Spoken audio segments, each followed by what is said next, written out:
این دستگاه عجیب که زیر خودرو قرار می‌گیرد و یک زنجیر آهنی را نزدیک چرخ‌ها با سرعت می‌چرخاند، دقیقاً برای همین ساخته شده است.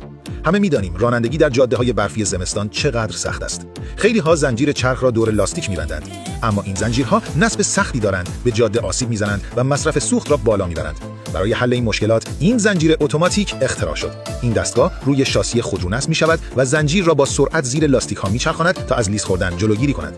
این سیستم اصطکاک بین لاستیک و سطح جاده را حدود 30% افزایش می‌دهد و رانندگی در جاده‌های برفی را بسیار امن‌تر و راحت‌تر می‌کند.